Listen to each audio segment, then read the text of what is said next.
Welcome back, Lisa Renna. I've missed you so much since your family packed their bags, loaded them in your mouth, and skipped town. And does it match the blood you found inside Mr. Simpson's Bronco? Yes, it's all from the same individual. Then you mean all this time we could have been friends? Judges your score. Tell us what you don't like about yourself. I'd like to go to Dreamland. I'll take you there. Who are you? I'm Constance Langdon, and this is my fucking house. Hey everybody, welcome back to the Ryan Murphy Project, a podcast where we take an in-depth look at the life and career of one of TV's most prolific showrunners. I'm Eric. And I am Andrew. Hey, Eric. Hey, Andrew. We're here. Man, it has been a little bit. We just spent like half an hour catching up. I know. We've been busy, bitches. I've been like in a depressed slumber. But we're here, you know. We promised 6 episodes in October. We've given you 1.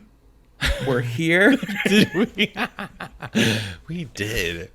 They're coming. Listen, because we're the type of people that just have goals. You know, yeah, like we have high goals. We set them high, and then. And guess what? Moving forward, we don't have goals anymore. Okay, no, just ride with us. We're just not gonna tell you guys. Yeah, we're gonna keep our goals secret. Just ride with us, and stay tuned. We're doing this. We're not like it's not like we're losing interest or anything. There's just some spread out time because we get busy. We have multiple jobs.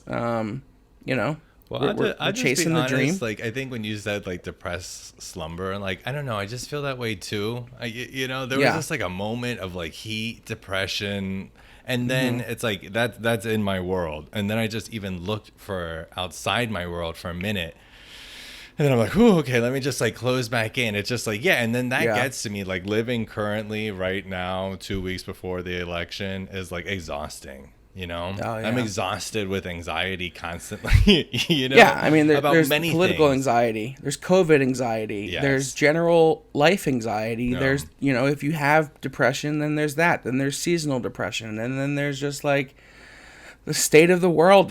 Like it's just a very depressing time right now, and it's hard to fight out of that. And I'm sure it's even harder for people who have are struggling even more than I am. Yeah, because I don't know how sometimes.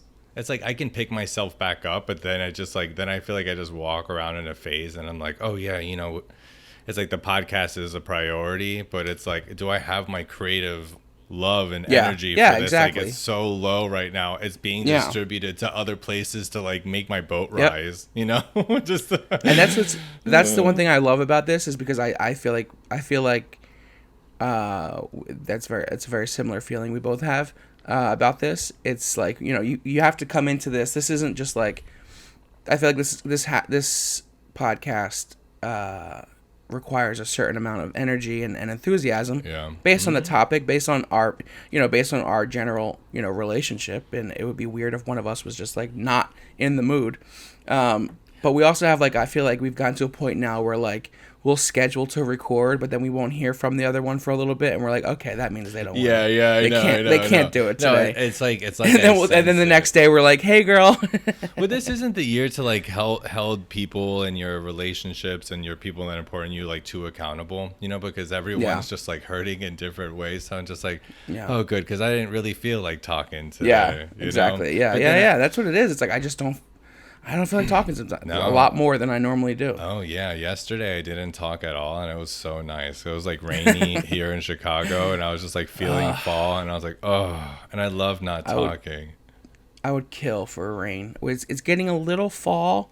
Yeah. That's why I'm excited for this cabin. It's going to be like in the 30s at night. Yeah. Oh, no, that's going to be so such excited. No, currently it's actually like raining, and it was thunderstorming earlier, so it's a great time to talk about the Halloween episode. Then it's like, ooh, spooky. It is. So I know, and we're both going on spooky Halloween trips soon. I know. We're leaving the house.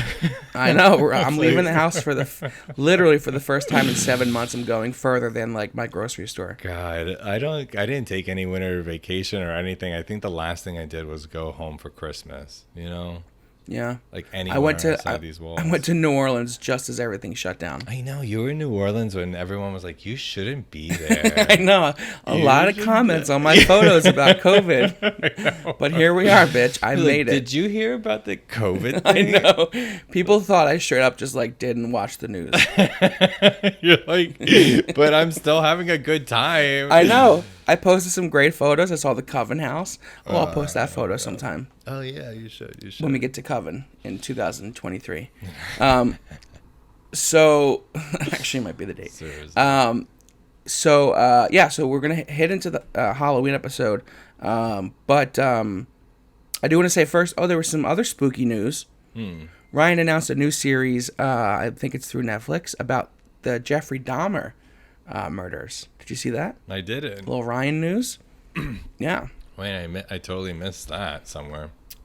Yeah, I think he's doing an anthology series for Netflix, or not an anthology, a mini-series about Jeffrey Dahmer. Oh. He would do it about the big gay serial killer. Yeah, of course. Yeah. That's like, I can't believe I missed that. There's a lot of thoughts running Sure, through it's my head. played by Evan Peters, probably. Oh, or do you think it's going to be that guy? What's his name? Finn Whitrock? Or am I mixing someone up?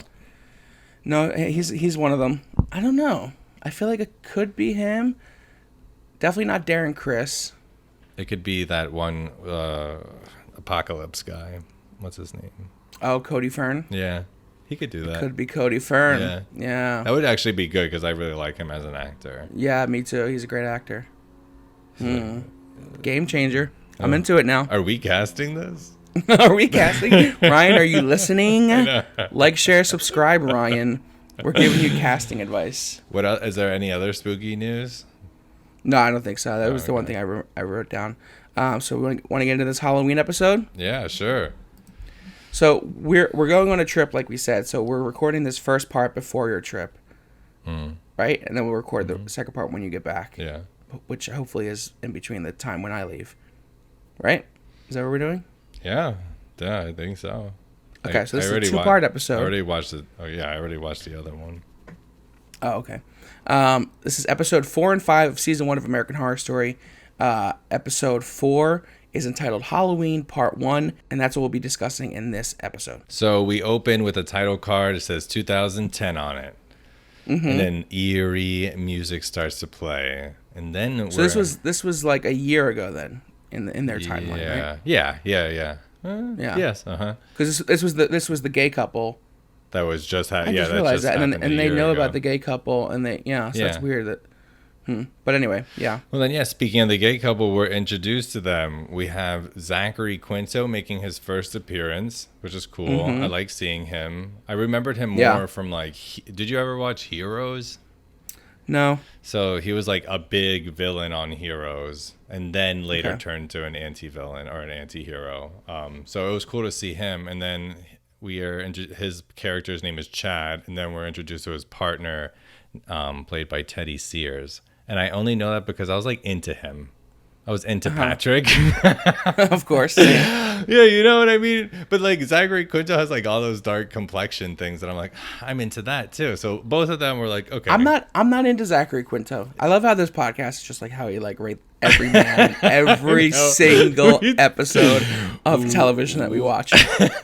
We should do an episode where we make a tier list of all of the men who have been in Ryan Murphy shows. Oh my god, I'm so down for that. That'd be hilarious. But yeah, I'm also very much into him too. Oh, he's in The Politician. Oh, Teddy? William Ward? Oh, he must be in the new season because I don't watch that. Okay. No, Patrick. Oh. So Patrick comes down, and he's going to the gym. But Chad, who is like frantically carving pumpkins at this moment, he also really snidely says to him, he's like, "Wear a condom at the gym." And I was like, same. You know? Same. Yeah. I was thinking about you this entire scene. Go on. Shut up. And then he's like, why would I wear a condom at the gym? He's like, because you're screwing your twink trainer, which is like, I don't know. I just never seen a twink personal trainer, you know? When you just said it right now, I was like, actually, That's like oxymoron. So it's like, I'm like, okay, okay, sure, L.A., who knows?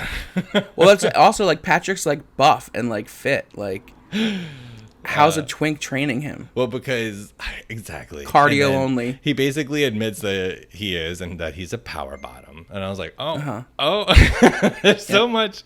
I just want to see this twink, This twink personal trainer. This just twink curious. power bottom trainer. Yeah. So it's just like Patrick is basically frustrated in the relationship because I think Patrick is trying to lean masculine, and Chad's like really showing his feminine side by being so interested in Halloween, and he keeps comparing him to like Martha Stewart in this scene too. Yeah, I feel like that is part of it, but I don't know if that was like, I feel like, I mean, I hope that there was more to like building up to their relationship. Like, they're trapped in this house, they're broke, they're trying to get out, they realize that their open relationship just doesn't work, they're just not as into each other as they thought they were, which, like, same. I feel like every gay person, the more you learn about the person you're into, the less you're interested in them. I don't know, it's like a weird gay tick. Oh, interesting. Okay. Interesting. I don't think you're fully wrong there, no. I feel like that's a weird like tick for gay people. It's like anyone, like, if you're on Grindr talking to someone faceless, and then they send you a face, like, it's just the more you get to know them, even if they're attractive or like whatever, it's just like the less the mystique is erotic. Okay, I hear you there. You know, the unknown, like, you know, finding out, and then you find out all their, like, you know, intricacies and secrets, and then it's like, okay, they're like, bye. Oh no. No, it's just because I have like plowed through men, literally and figuratively, you know. So I just like, and I'm like, okay, bye. I'm leaving you in the dust. So this was fun. You know, which is so rude of us. We should think about why we do that. I don't. Yeah, but it's like all gay men, I feel like. I don't know. Let's do maybe a not survey. all. Survey Obviously, us. I don't want to generalize, but I feel like it's pretty common. Write in the comments, subscribe, and then put in the subscription or review, and then put in the review. Yeah, then I want to know your thoughts on gay mystique. Well, yeah. So then they get into a really fiery argument, and it's about money. Why are they tied up in the house? And then I think we start getting our first threads that they're just like a gay mirror image to the Harmons. You know, they're stuck there. And it's so close in time that it's like I can't not see. You know, not see how they're just mirror images. Yeah, when this was happening, I was like, oh, this is very mirror. I was like, I hope this is intentional. Otherwise, it's just like, it's similar story. But I feel like it is, yeah. So one thing I noticed in this scene is that Zachary Quinto has just such a great, scary, voice, you know, in this. That's why he's so great in season 2. Yeah, like, I'm not a huge Quinto fan, but season 2 is just like stellar for him. Like, what a role. I can't wait to talk about season 2 on this fucking podcast. That's why secretly I want to plow through season 1. I actually haven't watched season 2 again because I know how dark it is, you know? And so that I just like ever again since when we were doing I don't think so. I think I've watched episodes maybe somehow, but like never a full season. I've watched it so many times. As like, you know, basically Patrick is leaving for the gym, he's still chastising him, and he just like is kind of obsessed about bobbing for apples. Like, the apples that are in the bucket for bobbing for apples needs to be a specific one. And like I just basically tune out because bobbing for apples is like so disgusting. I would never in my whole entire life. No more buffets and no more bobbing for apples. No. In post-COVID world. So he leaves. Patrick leaves. Chad goes into the dining room, and then the rubber man, boom, is standing in the back, kind of very eerily. Yeah, and Quinto thinks that this is Patrick, but it's not. No, it's not. And I think later in the episode we do find out officially who the rubber man is, right? Would you say that was a reveal? At the end of part 2, I think it was like a shakeout, but then it ended up being the reveal at the same time too. Yeah, that's true. So he's like kind of getting turned on, and he also apologizes for blowing up on him. Yeah. And then the rubber man just grabs him and throws him into a wall. Yeah. And then starts to drown him in the bucket of apples, which like I'm sure you got satisfaction out of. Yeah. And then just fucking snapped his neck. God. And then as this is happening, so brutal. Then Patrick comes into the room too. dressed in Dressed like a as a little little cowboy. cowboy. And then it's kind of like, so it wasn't Patrick. And then it's just like, Yeah. you know, close up on faces, cut to intro. And I was like, ugh, that's so Murder House. You know, it's just so good. Like those like fucked up twisty moments. So Yep. because after the intro, we are in the kitchen and we are visited by the realtor again. She's just Good old Marcy's back. I know. We love Marcy. We stand Marcy. She's so funny. Yeah, they're in the kitchen basically still trying to sell the house. And then the realtor's trying. like, it has an image problem, obviously. Yeah. And then she suggests to get fluffers. Yeah, so they said they've only had one tour since the house has been on the market. And she says people don't want to come live in the murder house. And Marcy seems to think a fluffer coming in and redecorating and getting it into a nice Halloween vibe and all that stuff will help people, you know, get word of mouth around and people will be into it. Obviously, fluffer is very erotic in terms of the word you're going to use here. Obviously, we know what a fluffer is. Andrew, you want to define fluffer? So what I assumed a fluffer is on a porn site for someone to, you know, like get hard again because, you know, shooting porn is like shooting a scene in any other thing. So you have to stop, cut, change lights. Sure. So sometimes the guy loses his erection. So then there's a fluffer on set who basically sucks their cock to get them harder again, as hard as they were for the scene. That's what I thought a fluffer was. That is. Yeah, absolutely. Not that I've ever done it. But not that I know it pays $225 a day. But yeah, so they use the word fluffer. Obviously, I feel like this was the Ryan Murphy moment. Just the use of the word fluffer. That's funny. Was the Ryan Murphy moment for me. I actually had a few Ryan Murphy moments in this episode, and I'll get to that. Yeah, this is a very genre episode.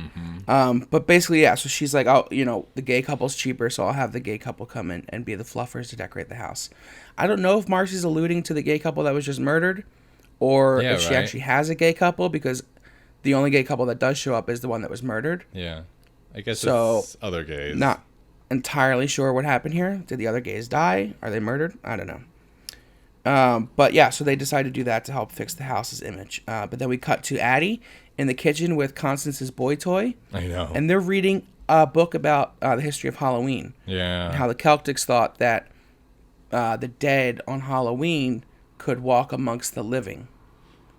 That's what they believed. Yeah, I paused it to kind of look to see what it says because I know it's like a cool drawing on it too. It said, and then like next to the sun and the moon, it was like the boundary separating the realms of living and the dead disappeared, and the dead walk about, basically walk about, and so, so that kind of like sets up what this whole 2-part episode is all going to be about too. Exactly. Yeah. So I thought that was which cool. is like. I feel like it's something we talked about too. Is like, do they explain why they can walk? I feel like we talked about that a few episodes ago. Yeah, and because now it's like this was the perfect way to just like explain that. One of the best parts, in my opinion, about this episode or this like first season is just getting the rules of the universe and how they like slowly come out, and that happens a lot here too. Yeah. So then we see her boy toy is sent to the Koreans, as she calls it, to get a carton of Pall Malls and some chocolate chips. And then his bum ass is like, I'm going to fill up my gas tank with the rest. And it's just weird. And then Constance yells at Addie because she thinks Addie's flirting with her man. Yeah, she thinks that she's flirting because she's like, what are you doing? She chastises her for all of that because she knows how to read. I know. And then they kind of get into like a thing about she's like, I'm not sharing. I'm share everything with you, but I'm not sharing a man's affection.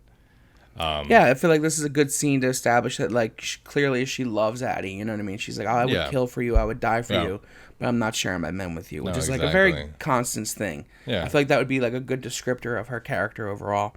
But then she says that she wants to be a pretty girl for Halloween, so she shows Constance a magazine article with a mask that's just like a made up girl.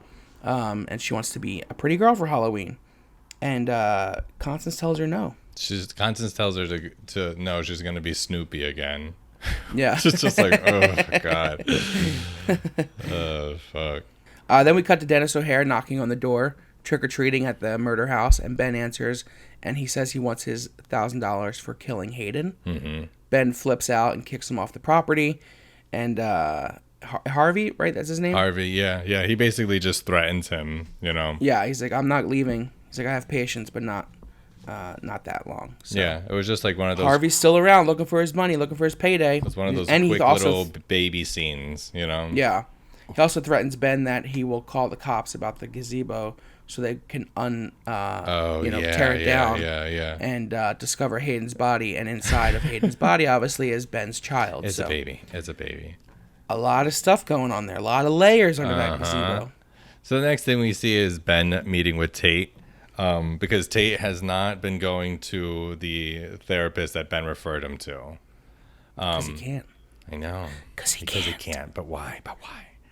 Anyways, Ben still asks him what. Right after this commercial. Oh, we're going for a commercial? We'll see you soon. 800-588-2300 Today. Thank you. That was a great sponsor. Ben still asks him in this like therapy scene, why was he there during the break-in? And I was like, oh god, that seems like so far long ago. Like so much more has happened, but I guess they haven't had a chance to talk about it. He makes some stupid excuse that he was throwing, like rocks at Violet's window, and then he just saw what's going on. Yeah. Tate kind of pleads to be his Ben's patient, and that he understands or whatever. And Ben basically kind of gives in a weird way, saying like, "Well, I'm just gonna meet you outside of this house then." Yeah. Yeah, because Tate starts crying. He's like, I want to change. He's like, and I want to keep seeing you. And so Ben is just a softie, and he agrees to see him outside the house. Yeah. And Tate agrees to this because there's only one day, and it's coming up, that he can get outside the house. Ooh. So then we cut to the kitchen, and we see sexy-ass Morris Chestnut as a security guard, and he's setting up cameras and alarm system for Vivian for the house, obviously after the break-in. I totally forgot about this sexy security guard storyline. Did you really? Until I saw him. Lord knows I didn't. I totally forgot about it. It's been so long since I got this far into season 1. Yeah, no, I know exactly what you mean. Well, they do this. It's a really quick scene, but they do it really well because obviously he's incredibly handsome and a security guard and in a uniform, and then Vivian is like pregnant and dealing with fucking Ben, and but not only that, it's just like the way that they shot it, like it's super close on their face and it's not fully in the frame. It's intimate, and it's intimate. like, and then she's smiling and he's just like suave, and they just like stay flirting, like you never and he's like, if there's a false alarm, don't feel scared to call it's me, like, if something comes up. Gosh, she is so wop. It's like, bend me over the sink with my wop. Be like, I would be in that house just pressing the button, just being like, I thought I saw something. I have a lot of mirrors, and I saw I'm something. home alone all of a sudden and wet. So then we see Moira ask Vivian off for Halloween so she can visit her mother, which is obviously, another ghost asking to leave the premises on Halloween. And Moira's carving pumpkins. She gives one of the pumpkins to Vivian, who puts it outside on the step. And as she puts it outside, we see Patrick and, what's his name? Patrick and Chad. Chad, of course. Patrick and Chad outside Patrick waiting. And Chad. What a name for like a gay couple. Perfect. So and they're like judging her rose bushes or something. And then Vivian automatically assumes that this is the gay couple Marcy was talking about. So she asks if they're the Fluffers, and they laugh, and then they go inside, and now they're helping decorate the house for Halloween and fluff it up. Yeah, so then we have a fun scene. This was a Ryan Murphy moment scene for me too, because we have Ben, Vivian, and then from the kitchen to the bathroom. Yeah, the whole thing. Yeah, the whole scene. From when Chad compliments Vivian's natural hair color to distract her. You know what I mean? Like all of it. So let's talk about it. Yeah. So we have Ben and Viv, and then we have the gay couple Chad and Patrick, like in the kitchen carving pumpkins, basically. Yeah. Because everybody's carving pumpkins. A lot of pumpkins for this house. Earlier was carving literally the longest Beetlejuice literally table. a half dozen of pumpkins. Of pumpkins, just like, can I please have off on Halloween? My nails are bleeding. No arthritis in her hands. None. So that's just what you do this episode. Yeah. And it's a pumpkin episode. Very much set up like couple issues versus couple issues. So somehow they get to drinking, and Chad comes for Patrick about like slutty gay costumes and how like last Halloween Patrick was at some club fucking somebody. And then those are all real clubs in LA too. So I hope so. And they're doing it. Several. They're doing it in front. They just closed my favorite gay club in LA because of COVID. Like for real? It shut down. Yeah, I know. Which one? I literally didn't go to any other clubs because this one was like my favorite this one. one was it. Damn. As Chad and Patrick are fighting, Ben and Vivian are kind of like doing the drama eyes to one another, you know, like look at fuck, because that's what you do as a couple in that situation. I that would be my reflex. Was like, I'm not as bad as them. Yeah, I'm not as bad as them. But in a lot of ways, they are. Patrick tells Chad to just keep drinking, but Vivian tries to stay on track about the fluffing, about like what they could do to make this better. Chad has some sort of like another snide remark about the gazebo, so that kind of like is talked about again, and then that makes Ben cut his finger. He's like, oh, the gazebo again. Yeah, because he said he wants to tear it down. Yeah, I know. So Ben is all freaked the fuck out. Mad bodies underneath that gazebo. Mad bodies. You're gonna find Moira. So his hand is cut, and so then Patrick, who just so happens to also be an EMT, comes over to Ben and like starts applying pressure. That's what you do with an open wound. So sure. No, it's true. I am CPR certified. I don't know if you know this. Oh, I everyone is, so I assumed. You are too? Everybody is, Andrew. Wait, so I shouldn't put that on a resume?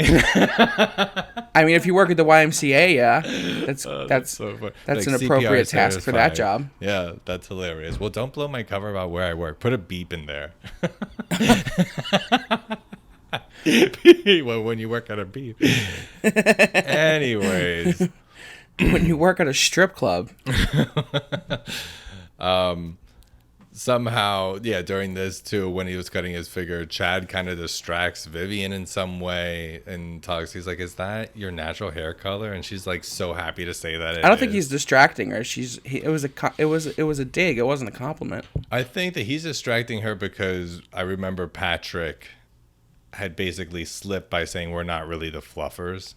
You know, like he had said something along those lines. Okay. And so then Chad kind of comes in with like the "I'm a gay, let me compliment a woman." But the way, but I thought when Vivian was like something about you guys being fluffers, Chad was like, "Ha ha ha, Vivian, you're so funny." Yeah, something like that, ish. But the way that he kind of grabbed her and just but how happy Vivian was. Was just to say that, like, just such like a fun like little woman quirk. I thought that was great. Yeah, I was like, so that's like that was my first Ryan Murphy moment. Ryan. Yeah, this whole sequence was a Ryan Murphy moment because it continues on with Ben and Patrick in the bathroom, and Patrick fixes Ben's hand and tapes it up, and then as Ben's leaving, Patrick grabs his crotch. And he tries to get him to let him to blow him. He said, "I would suck that cock in 4 minutes," and then I said, "Oh my," Sure. And so then they are really like the same side of a one gay, one coin sort of guy, Yeah, Patrick's like, "You're the same as me," yada yada yada, and Ben's like, "I'm not gay," and Ben turns him down and keeps walking, and Patrick's like, "Please don't tell Chad. We're just so sad." I know, it's so weird, but I think. This is when I first start picking up that like these ghosts are like really just like these exaggerated versions of like what they were before, and Patrick is such a good example of that because he's just like very horny now, wants to cheat, like is gonna make the move sort of guy. Well, I mean, I don't think it's cheating at this point. I think they're both dead, so they know like. Yeah.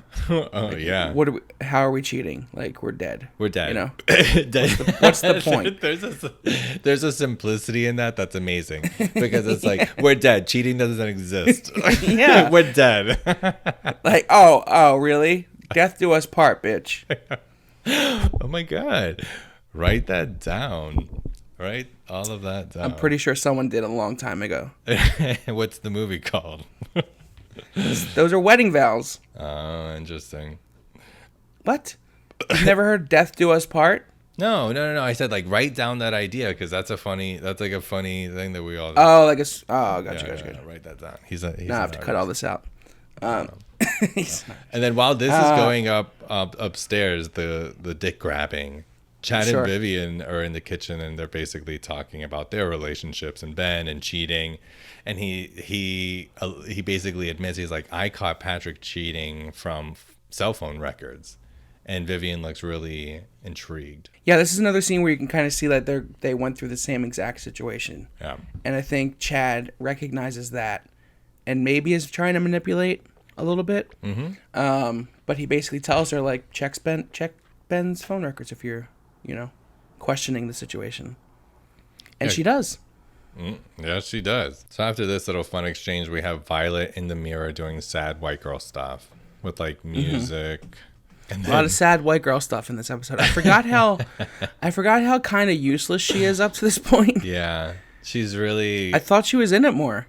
She is. She really isn't though. She's really in it. I guess she's with in Tate, the end, and then with the twist. That's where she's really in it. The twist was like, oh, okay, that's Mm-hmm. The twist really made her a part of the show. For real. Then she finds Addie underneath her bed, and obviously she's still. I know she's just there. And then Addie's still on her train if she wants to be a pretty girl. So, what do you do in that situation but then do a makeover? So then Violet. Montage! I know. No, I'm just kidding. Imagine if it got I would be so into that always. So basically she puts on like not very good makeup on Addie. Mm-hmm. But during this, Addie just kind of comes off like really innocent and really fun. She asked about Tate. She asked Violet if she's a virgin, but she won't admit her age. Just like she was super playful. It was a cute little scene. Yeah. I really, really liked it. And then it kind of changes kind of abruptly because in the next scene, it's Constance being really mad about the makeup. Because this is like the chasing around the house being like, what are you doing wearing that makeup? And she's like, Violet did it for me. And then she's like, that girl's getting another cupcake. Like, that plan didn't work, but I gotta get that fucking.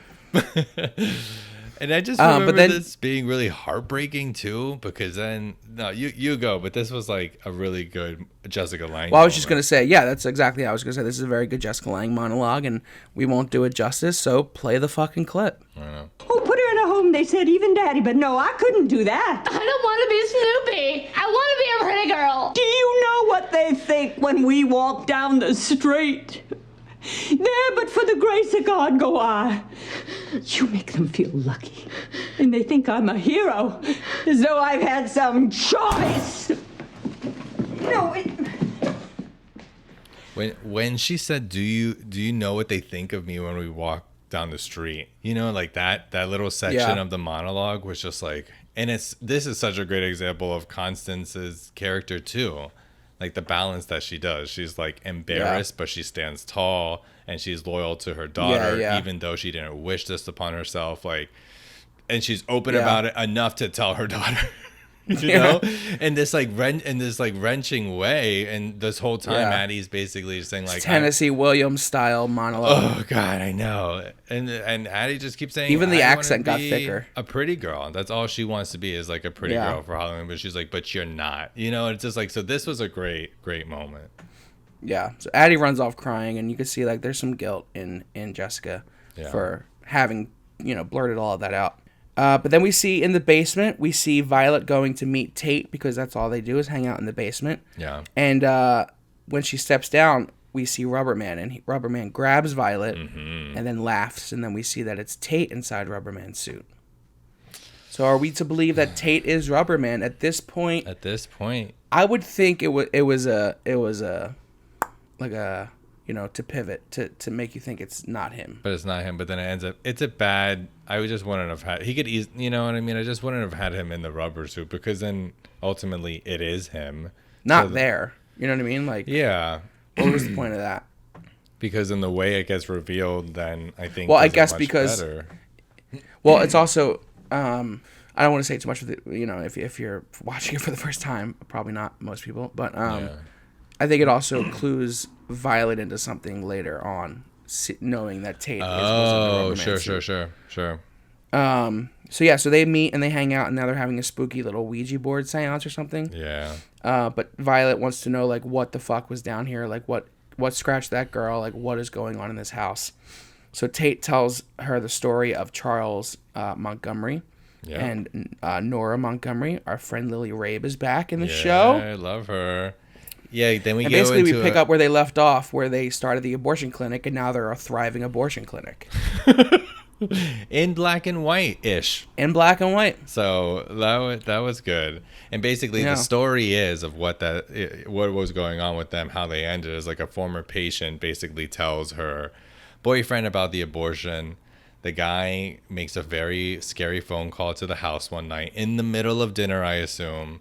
And then basically says, like, you know, he just says very creepy, like, an eye for an eye. And then Nora, like, kind of picks up on, like, what's going on, and she runs upstairs. Yeah, and she finds her baby is missing. Now, I believe this is based also on the Lindbergh baby. Yeah, right? Charles Lindbergh's baby was kidnapped, and I forget what the outcome was. I just know it, but I just know of the lore. But I think that's why there were planes in the nursery.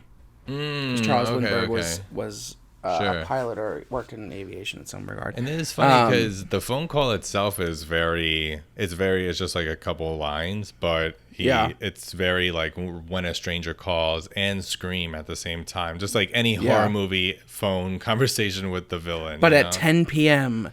in 1920. I know. On one of America's first telephones. I know. Well, Nora that's Nora, right? Yeah. She, of course, blames the doctor, and then eventually the police come to the front door with, like, a box of evidence, which the evidence is basically, like, the baby chopped up in jars, and then, like, start showing they kind of go mad from when the baby goes missing to when the jars are delivered of the baby. They kind of start going mad, and then the baby and the jars just, like, send them over the deep end, and they're just, like, drug addicts and alcoholics and completely going crazy at, you know, what just happened to them.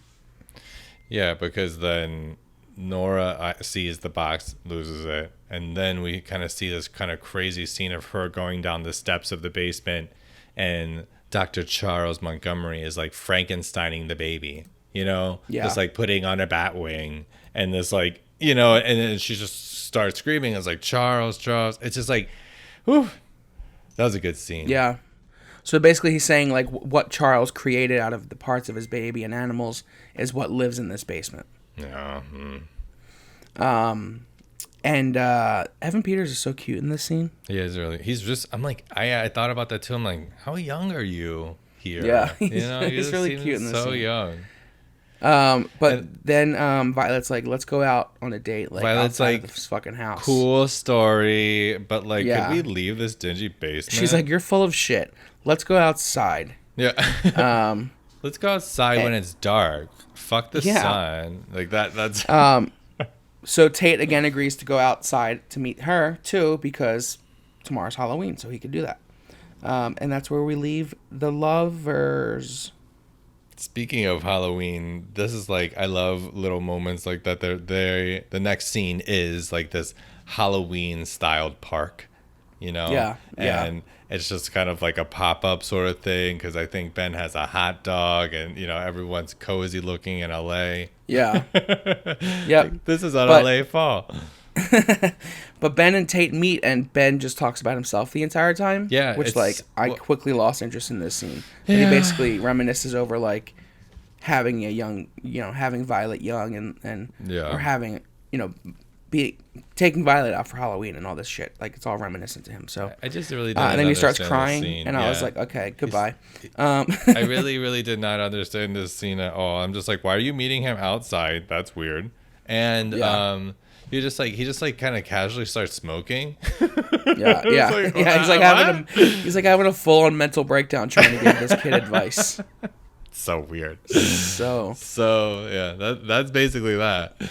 Yeah.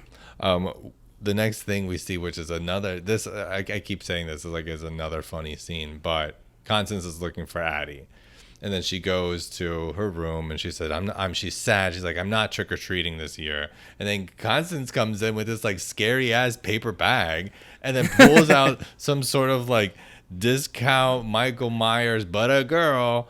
Like, so that's the mask Addie wanted. It's such a creepy mask. That's what I'm saying. There's something so like Addams it's like Family perfect about for this. It's you like know perfect what I mean? for what happens with it. You know what I mean?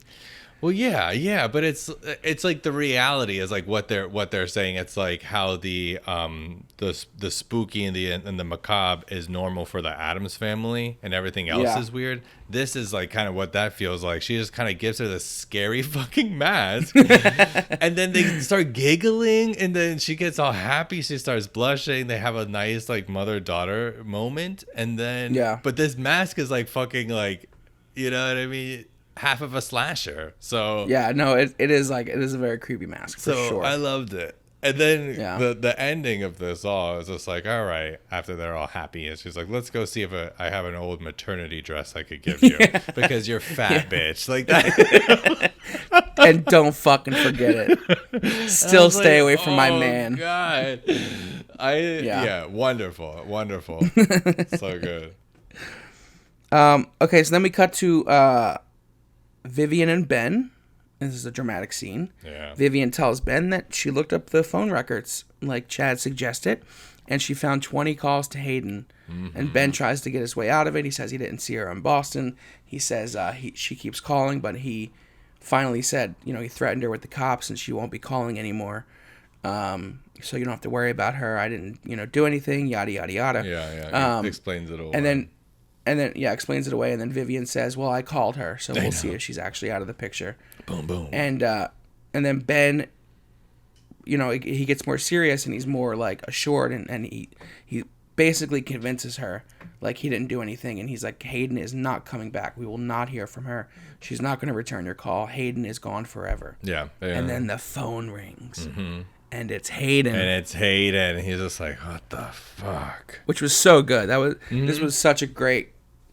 This was very climactic. And because we really, as an audience, first time viewing it, was just like, okay, well, Hayden's dead. We've never, like we don't know the rules yet to be like, well, then Hayden is in the house now because she died on the which is the next thing basically. Yeah. So a good little fight.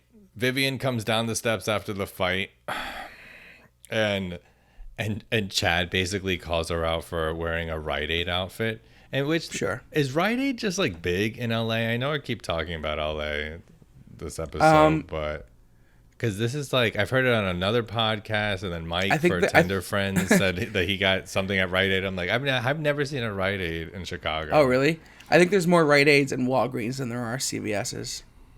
Yeah, we're a Walgreens city, so yeah. I think it's more Rite Aid and Walgreens.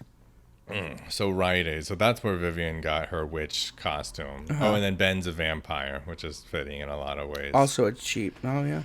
And also a cheap costume. After his little shady comment, Chad is also having like a full fucking breakdown about the Halloween decorations, and then starts saying something about the apples. And then like he notices that the green apples are still wrong in there, and he just like fully loses it. Viv's like, you're overreacting, queen. Okay.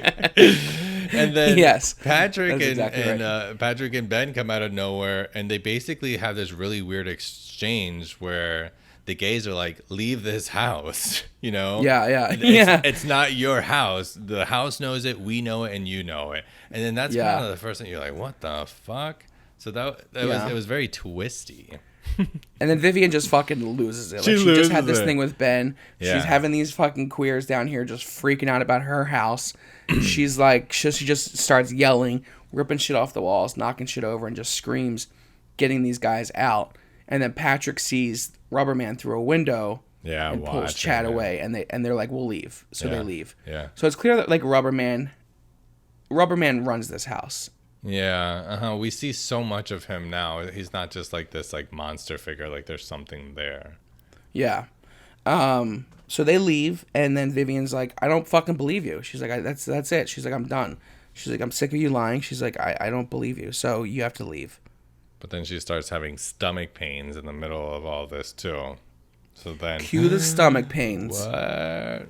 Bam! We cut to what? Oh.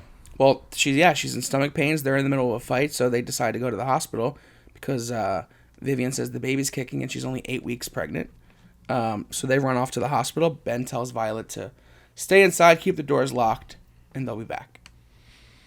And then Violet's like, cool, I'm just upstairs listening to sad white girl music. And then Addie basically comes to the house asking for candy. And she wants to show Violet a pretty girl mask. Yeah, because then by this point they have a take one sort of bowl of candies outside. Yeah. And then while Addie is trying to get Violet's attention, who is listening to sad girl music so can't hear her, a group of like pretty girls basically come up to her and kind of just make her feel bad. Yeah. I don't know what exactly they say. I forget. Something about her being on the short bus. Oh, yeah. So they run off, and then Addie's like, oh, pretty girls, I'll go trick-or-treat with them. So she chases after them, and then she runs into the street, and she gets hit by a car. Yeah. And is dead. So sad. It's like... But then I just... A hit and run. There's a part of me that like wants to make a fan theory that there was an intention behind hitting her. Like maybe it was the boyfriend or something like that, you know? Because if you think about it in like contextually, it's the boyfriend rides a motorcycle. Who knows? It's like it's Halloween. Why are you driving so fast down a road filled with kids and then you hit and run? Like what are you doing? Like they could be should drunk. know better. So for it to be like so out of the blue, I would just like, you know, maybe I'll put some fan fiction in that shit and be like it was somebody else. To make yourself feel better? Yeah, it just seemed like, you know, because I was more invested in it seemed tragic for the sake of tragic sake. In her death, yeah, because my emotions got the best of me, but I'm just kind of like, oh man, who the fuck drives away from that on Halloween, you son of a bitch? Yeah. Yeah, that's true. And she was like straight up run over. Yeah. So she's just dead in the middle of the street. And that shot of her like on the ground, you know, just kind of like, you know, like and this is what I meant earlier, like with the mask. I think that was why they chose this mask, because in that moment it was very, very much. Even more so creepy because she looked like a dead girl. Yeah. Oof. Wild. We just have a quick little but interesting scene next after this of the hospital. It's like the hospital on Halloween. So it's like, that's cool. Halloween Part 2. In Halloween Part 2, we just watched this. There's a full scene in that movie where it's just Jamie Lee in the hospital and one other kid who like took a bite and there was a razor blade like stuck in its mouth. Oh. I was like, oh no. I know, it was really bad. So I was like, oh, I wonder what the Halloween at a hospital is like though for people that are wild. But anyways, probably wild. So they're there in their costumes waiting for the nurse. The nurse like very quickly and thoroughly like kind of comes in and sprays that little goop on her belly, tries to calm her by saying it's probably just gas. She looks at the baby. She's confused about the timeline. Like, you're only 8 months, you know, or however much she is. 8 weeks. 8 weeks. Thank you. And then you're welcome. She keeps looking at the little monitor, and then the nurse faints. Yet again. Yeah, she sees something, and it causes her to faint. Drama. People faint around pregnancy all the time. That's what this show has taught me. It's true. So. And then we cut to Constance, who finds Addie in the middle of the street because all the ambulance and everything is there now. Yeah. So Constance comes dramatically out of the street, finds Addie dead there. But she wants to drag Addie onto the lawn so she'll die on the property of the house so that she can keep her child, you know? But then, I don't know if we talked about this earlier.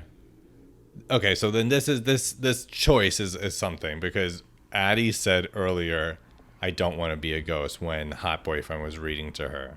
And she kind of just casually said it.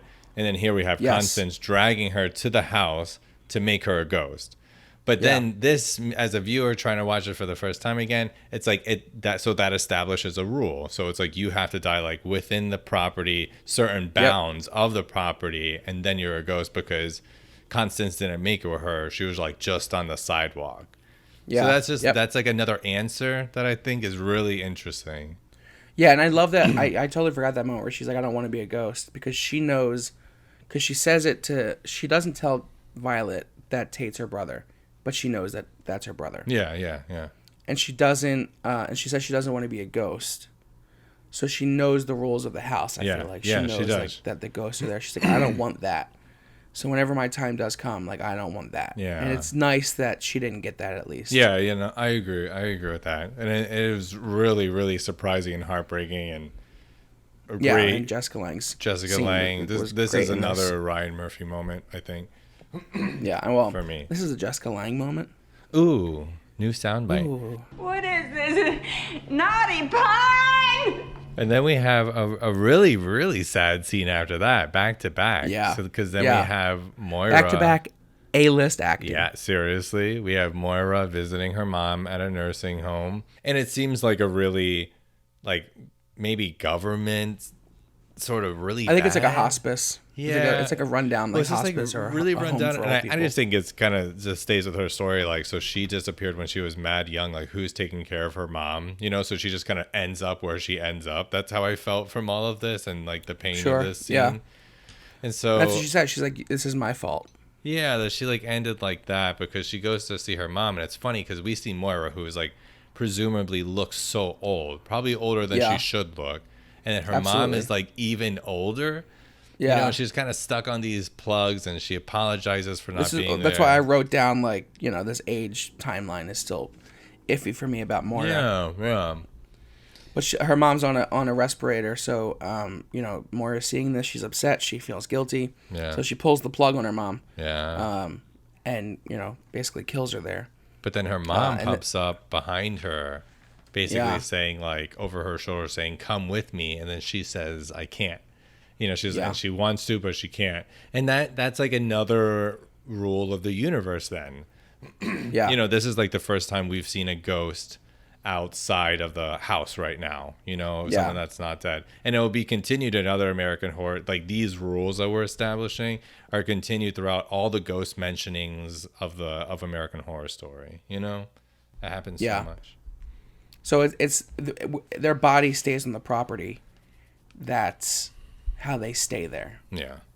But then, you know, think, her mom, right? Because, her mom dies. Or is it they only die on the property? They have to stay there. But then her mom dies and then, you know, just kind of dissipates then. You know, so it's like not everybody becomes a ghost. So there's certain like areas that attract the ghostness or that you can't escape or no matter how you die, maybe. Okay, so I'm done ranting about the mom, but this will have a payoff in later seasons in Apocalypse, so that's nice. Yeah, for sure. Yeah. And I mean, it's important to know these rules. Like, you know, if you die at that house, I think it's something specifically with that house. You're stuck on that property, whether it's your body or not. I think that's the gray area for me. I don't know if your body, like your remains, need to stay there or not.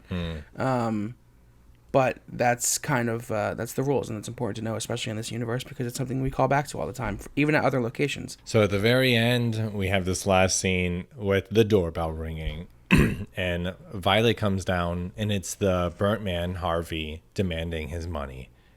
And then we even hear like kids coming up to the door being like, trick or treat, and he's like, "Rah!" Like, and Violet's on the other side of the door being like, who the fuck is this guy? You know, banging at the door asking for money. She calls her dad, Ben, but they're at the hospital. And they seem pretty calm for that nurse just having fainted, by the way. Yeah, right. Like, right. And so she kind of like backs up because Harvey just keeps banging. Doorbell keeps ringing. The music is getting hype. And then right behind her stands the rubber man. Yeah. And then Harvey says, "Is that your daughter in there?" I know. And then we cut to a little bit later, and Ben is pulling into the driveway.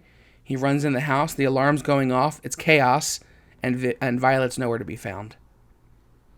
And then the doorbell rings fucking again, and then Ben opens the door to find like a very like dirty Hayden, and it's just like Hayden fucked up from the shovel. Yeah. So it was a lot of chaos in this last scene. I know we just said it very boringly. Yeah, right. How could we describe it any better? I was just kind of It was so quick. Harvey shows up. Rubberman shows up. Hayden shows up. They come back from the hospital. Violet's gone. We don't know what's going on. But that's how the episode ends. That's part 1 of Halloween, and we're still in the middle of Halloween night here, folks. Yeah. Ooh. So spooky. Hopefully these episodes come out before Halloween. Where is it gonna go? I know, right? Or all this would be like people on November 1st being like, "I'm over spooky stuff." Yeah, and I'm always like, "I'm not done yet." I mean, it's still. We have a whole run of spooky stuff that we're just gonna air in November. Fall is spooky. Yeah, fall is spooky, and November is still too. All right. So, do you think this is a peak or a valley? Yeah, I think this is still peak. I think we're still chugging along here. This is one of my favorite episodes of the first season. Me too. Well, these 2 episodes combined, I think, make a great episode. Yeah, so definitely peak. We said our Ryan Murphy moment. Do you have a problematic moment? I think everything problematic was against Addie, but I think it was... Yeah. It wasn't too heavy-handed. I mean, obviously, it's not nice to do any of the stuff that they were saying, but it wasn't like... It wasn't surprising by the characters. It wasn't like... I don't know what the... We need to figure out what the word is for that. Yeah. Yeah, I would agree. That's probably like the most... like. It's never appropriate. The most cringy thing that happened in this episode. I definitely think it's a peak too. I love this episode. Yeah, because it really is like a companion to the next one, and I really think this show is like really picking up a lot of steam here too. I love the sort of like universe questions that we're asking too. I think that was like one of the joys of watching it for the first time. Yeah. And then I really feel like the Harmons, not that they're bad, because they're all interesting as characters, but the side characters are so interesting. You know, like the people you just listed off as like Nora, Hayden, the gay couple, like, you know, like the burnt man, you know, these little villains, and they're all seemingly just villains against the Harmons. They're like very interesting to me. But like the Harmons aren't like, man, you're very boring. Violet is. And then, but Vivian is just like my fucking favorite. I really, really love her so much. So this was part one. Part 1 and 2 were both directed by David Semmel, okay, something like that, who also got an Emmy for directing the pilot of Heroes. Oh, so interesting. There's the Zachary Quinto connection. How Zachary Quinto got into the house. Yeah, and then the episode was written by James Wong, who wrote Final Destination 3. Oh yeah, he's a horror guy. He's a big he wrote Final Destination and directed Final Destination. Great movie. He's also written for the X-Files. Just read his IMDb, please. All right, you could follow us on Instagram at the Ryan Murphy Project. You can follow me at Mr. Andrew Leon, and you can follow Eric at I Hate Eric Wilson. You can like, share, and subscribe, comment, tell your mom. No, I don't know. I don't even know if my mom listens to this, but I know Cheryl does. I hope so. So, be as gay as possible. And then we'll see you soon for part 2, right? Part 2 coming up next.